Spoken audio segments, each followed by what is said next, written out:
Assalamualaikum warahmatullahi wabarakatuh. Halo teman-teman Sobat UT, sebelum memulai belajar di video ini, kalian bisa berdoa terlebih dahulu agar dimudahkan dalam memahami materi kali ini. Berdoa dipersilahkan. Setelah selesai, kalian bisa memulai menonton video teks dan audio ini ya. Selamat belajar. Jangan lupa subscribe, like, dan komen ya. Karena ini gratis. 3, 2, 1. Mata Kuliah Hukum Adat 3 SKS. Modul 1.1. Istilah pengertian, manfaat, dan dasar berlakunya hukum adat. A. Istilah dan pengertian hukum adat. 1. Istilah. Istilah hukum adat adalah terjemahan dari istilah dalam bahasa Belanda adatrecht. Orang pertama yang menggunakan istilah adatrecht adalah Snoek Hurgronje, beliau seorang ahli sastra ketimuran berkebangsaan Belanda. Istilah tersebut yang kemudian dikutip dan dipakai selanjutnya oleh Van Vollenhoven sebagai istilah teknis, yuridis, Besar Muhammad Asas-Asas Hukum Adat 1991, Helm. 9. Istilah adatrecht selanjutnya dalam berbagai literatur pada saat itu digunakan yang diartikan sebagai hukum adat. Kata adat itu sendiri berasal dari bahasa Arab yang berarti kebiasaan.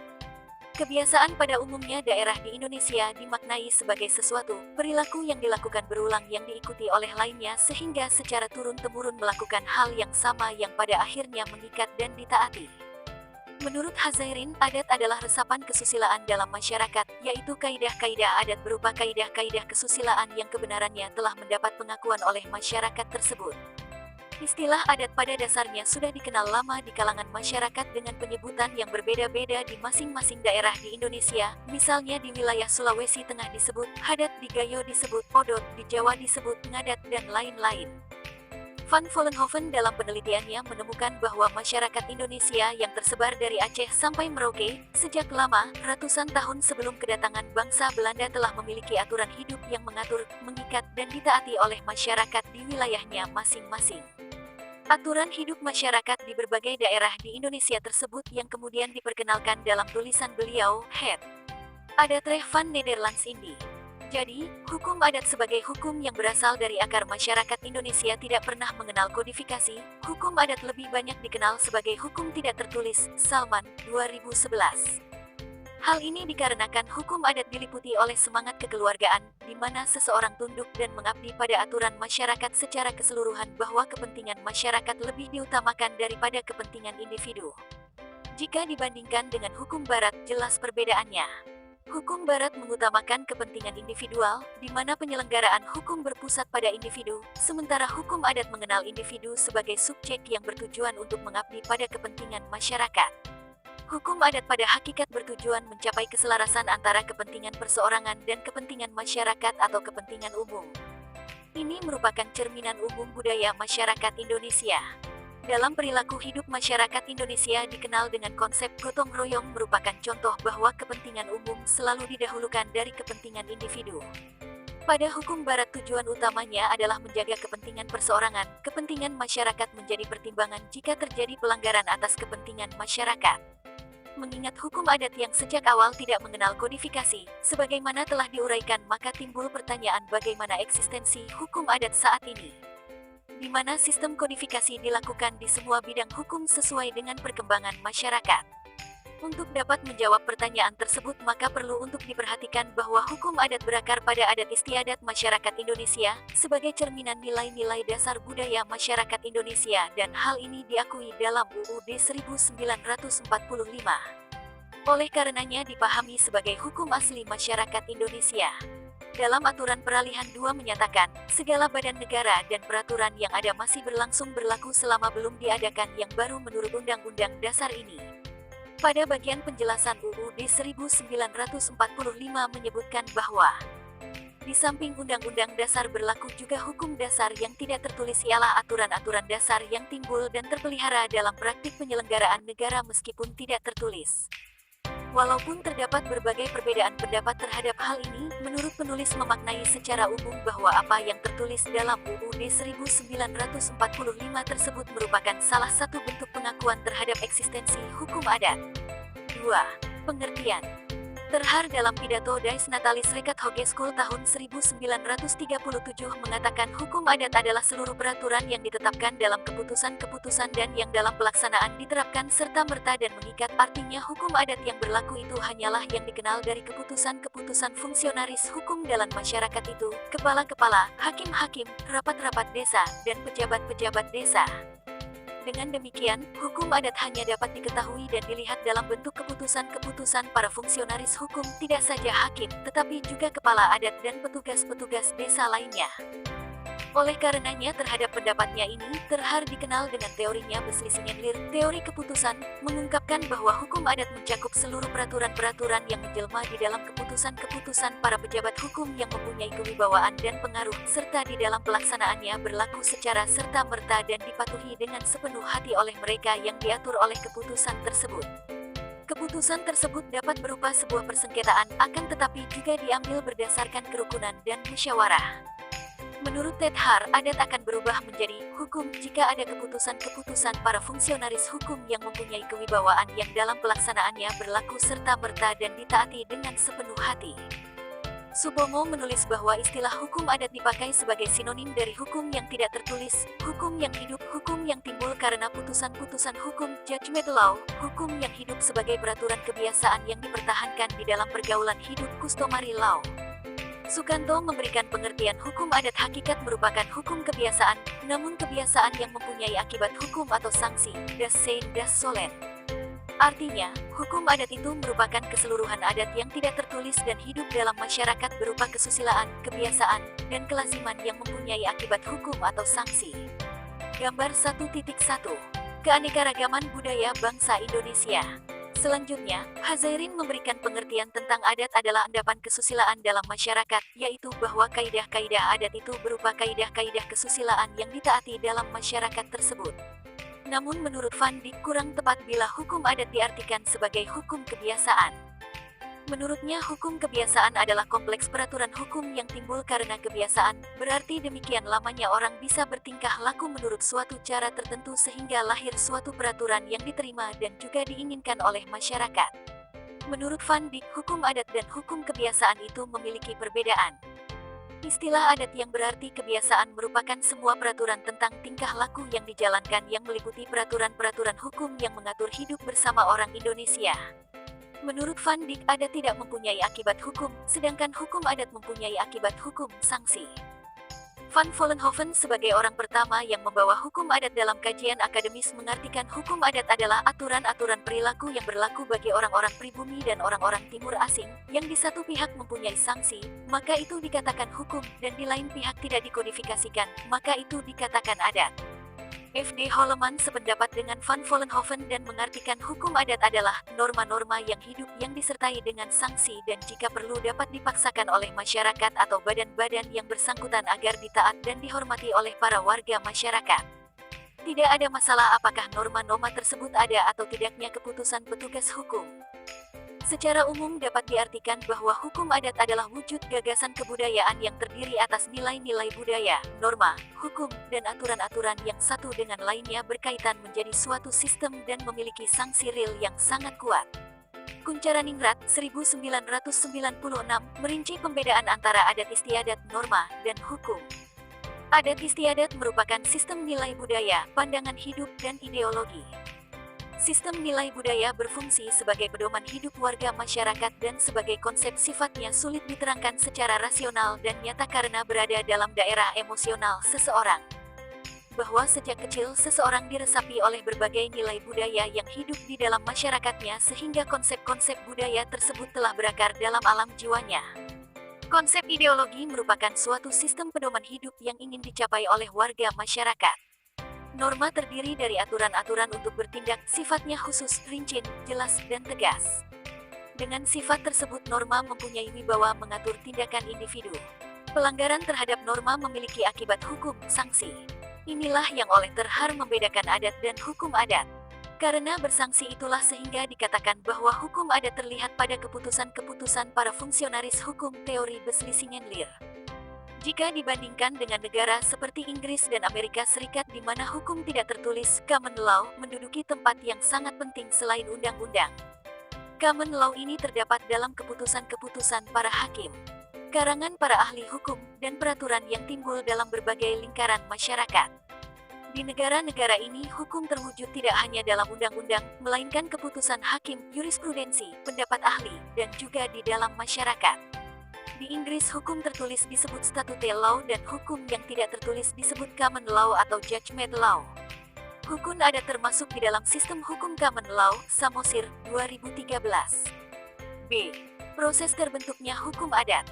Menurut Sukanto, 2012 bahwa pada setiap manusia ada 3 kebutuhan interpersonal yang mencakup kebutuhan akan inklusi, kontrol, dan afeksi. Kebutuhan akan inklusi merupakan suatu kebutuhan untuk mengadakan serta mempertahankan hubungan yang memuaskan dengan pihak lain. Kebutuhan akan kontrol adalah suatu kebutuhan untuk mengadakan dan mempertahankan hubungan dengan pihak lain untuk memperoleh pengawasan atau kekuasaan. Kebutuhan akan afeksi adalah segala kebutuhan untuk mengadakan dan mempertahankan hubungan dengan pihak lain. Untuk memperoleh dan memberikan cinta, kasih sayang, serta afeksi. Menurut Sukanto, masing-masing kebutuhan interpersonal tersebut menghasilkan pola perilaku tertentu. Kebutuhan akan inklusi menghasilkan perilaku yang cenderung menyesuaikan diri dengan pihak lain atau menjadi bagian dari suatu kelompok. Kebutuhan akan kontrol antara lain menghasilkan perilaku yang bertujuan untuk memengaruhi pihak lain, memimpinnya ataupun mengaturnya, serta bahkan mendominasi pihak lain tersebut. Kebutuhan akan afeksi menimbulkan berbagai pola perilaku, misalnya saling menyukai yang menimbulkan persahabatan atau pertemanan, cinta, dan seterusnya. Walaupun kebutuhan-kebutuhan tersebut menghasilkan perilaku yang beraneka ragam, tetapi manusia pada dasarnya memiliki hasrat untuk hidup teratur. Oleh karena itu, manusia membutuhkan suatu pedoman atau patokan. Pedoman atau patokan tersebut kemudian dinamakan kaidah atau norma yang sebenarnya merupakan suatu perumusan suatu pandangan. Misalnya, siapa yang meminjam sesuatu maka berkewajiban untuk mengembalikannya. Secara singkat menurut Sukanto, manusia cenderung berinteraksi atau melakukan hubungan interpersonal yang kemudian menghasilkan sistem nilai, yaitu konsepsi abstrak mengenai apa yang baik dan apa yang buruk. Sistem nilai kemudian memengaruhi pola pikir manusia yang kemudian membentuk sikap, yaitu kecenderungan untuk berbuat atau tidak berbuat. Sikap kemudian menghasilkan perilaku yang kemudian menjadi pola perilaku yang jika diabstraksikan menjadi norma atau kaidah, yaitu patokan atau pedoman tentang perilaku yang pantas. Norma ini kemudian mengatur hubungan interaksi antar manusia. Seterusnya kemudian tata kelakuan yang kuat dengan perilaku warga masyarakat, meningkat kekuatan mengikatnya menjadi adat istiadat atau kustom. Adat istiadat merupakan perilaku yang bersumber pada kesusilaan kemasyarakatan. Dalam penelitian yang dilakukan Universitas Andalas, Sukanto, 2012 bahwa adat dibagi dalam 4 bagian berikut. 1. Adat yang sebenarnya adat merupakan undang-undang alam di mana dan kapanpun akan tetap sama. 2. Adat istiadat peraturan pedoman hidup yang berlaku di suatu wilayah, daerah, misalnya tentang waris. 3. Adat non teradat yang merupakan kebiasaan setempat dapat ditambah atau dikurangi menurut tempat dan waktu. 4. Adat yang diadatkan, yaitu adat yang dapat dipakai setempat, misalnya dalam perkawinan adat menyebutkan harus menggunakan pakaian kebesaran jika tidak maka tidak akan terjadi perkawinan, tetapi dapat menyesuaikan dengan kondisi jika sulit mendapatkan pakaian seperti itu, menggunakan pakaian biasa dapat dibolehkan. Bagaimana dalam perkembangannya kemudian adat menjadi hukum adat? Adat istiadat mempunyai ikatan dan pengaruh yang kuat pada masyarakat yang kekuatan mengikatnya tergantung pada masyarakat yang mendukung adat istiadat tersebut yang berpangkal tolak pada perasaan keadilannya. Menurut Sukanto, secara teoritis akademis sulit membedakan antara adat istiadat dan hukum adat yang dalam praktiknya. Keduanya berkaitan dengan eratnya. Dalam faktanya di berbagai daerah di Indonesia, adat dan hukum adat dipergunakan secara bersamaan. Sukanto menjelaskan, Sukanto, 2012 bahwa sulit untuk membayangkan adat istiadat walau dipelihara terus-menerus akan mewujudkan kepastian hukum. Suatu kepastian hanya dapat diwujudkan oleh kaidah-kaidah yang mempunyai kekuatan mengikat yang lebih kuat yang mengatur tata kehidupan kini dan masa-masa yang akan datang. Oleh karena itu, diperlukan kaidah-kaidah yang lebih tegas yang menetapkan hak-hak dan kewajiban-kewajiban masyarakat yang diperkuat oleh sanksi jika kaidah tersebut dilanggar dan ini tercantum dalam hukum adat yang berisi perintah, larangan, dan kebolehan. Pandangan Surjono Sukanto sebagaimana tersebut di atas dapat dibagi dalam 2 aspek berikut. 1. Aspek sosiologi. Pada prinsipnya manusia tidak dapat hidup sendiri dan membutuhkan manusia lainnya karena manusia adalah makhluk sosial dan memiliki naluri. Karena hidup manusia membutuhkan manusia lainnya, maka setiap manusia akan berinteraksi dengan manusia lainnya. Dari interaksi tersebut melahirkan pengalaman. Dari pengalaman ini akan didapati sistem nilai yang dapat dianggap sebagai hal yang baik dan hal yang buruk. Dari sistem nilai ini akan melahirkan suatu pola pikir, asumsi yang akan menimbulkan suatu sikap, yaitu kecenderungan untuk berbuat atau tidak berbuat. Bila sikap ini telah mengarah kecenderungan untuk berbuat, maka akan timbullah perilaku. Interaksi pengalaman nilai pola berpikir, sikap, perilaku, kebiasaan. Kumpulan perilaku-perilaku yang terus berulang-ulang dapat dilahirkan, diabstraksikan menjadi norma, yaitu suatu pedoman perilaku untuk bertindak. Norma-norma tersebut dapat dibagi menjadi A. Norma pribadi, yaitu kepercayaan dan kesusilaan. B. Norma antar pribadi, yaitu kesopanan dan hukum sanksinya memaksa. 2. Aspek yuridis. Aspek ini dilihat dari tingkat sanksinya. Bentuk konkret dari wujud perilaku adalah cara yang seragam dari sekumpulan manusia, misalnya cara berjual beli, cara bagi waris, cara menikah, dan sebagainya.